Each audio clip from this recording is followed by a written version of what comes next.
So, what happens when you've got a mathematician mum and a sex historian daughter?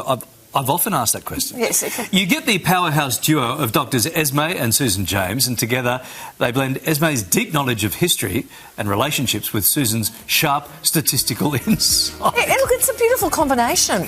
They're bringing these compelling subjects together in a new show, serving up conversations that are as educational as they are entertaining. Dr Esme and Dr Susan James join us live in the studio. Hello. Hello. The doctors will see you now, Larry. Yes.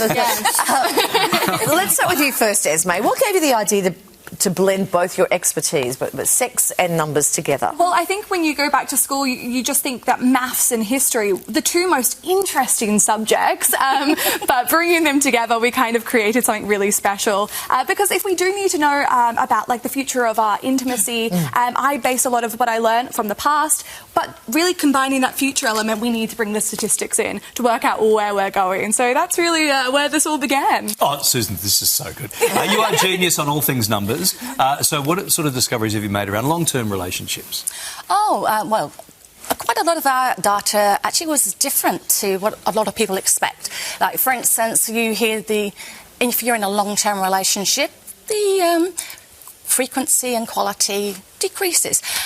Not in our participants. We did find that although the frequency of intimate relationships decreased, they actually said, we had like 37% said that the quality went up.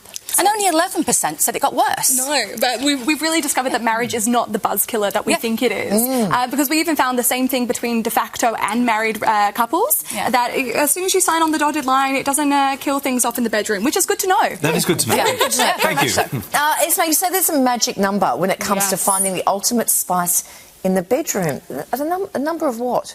Well, in terms of having, I suppose, the most fun in your life, turns out that it's after 60 that it all happens. Again, we have the myth that maybe our lives are going to get more boring over time, but it's not true at all. Out of our participants, over 70% that were in the above 60 age graphic said that their intimacy for their life satisfaction was rated 8 out of 10. No, 8 or above. 8 or above. And in fact, I'm not there yet. But Larry is. And Larry, you contributed so much to our survey. Yes. Thank you. What I've found, ever since I've got $2.50 bus fares, things are going nuts in the bedroom. I've got to say. You've freed up that cash. Yeah. How many of those over 60s would you say are pharmaceutically enhanced relationships? I think that's a fair question. True. Absolutely. Well, we actually did have a lot of information on our survey about how things like pharmaceuticals can affect our love life or various forms of medication. And one thing that we did actually find is that in those cases where people are potentially, having some medical benefits, it can very much increase your quality of life. But it's also to do with other things as well. It's to do with the fact that a lot of pressures in life have decreased. Because one of the big factors that people did say had an impact in the bedroom was children. Oh, yes. And so as we went through, the people were saying it really did adversely affect what was happening, and that was consistent going along. And then all of a sudden, as you get older, those kids, they've gone, you don't have to worry about them. Susan, 50%, getting back to the stats, 50% of Aussies have a specific fantasy in mind. Oh, yes. This really surprised me. They loved being worshipped or praised. So I keep telling her she's a good gal.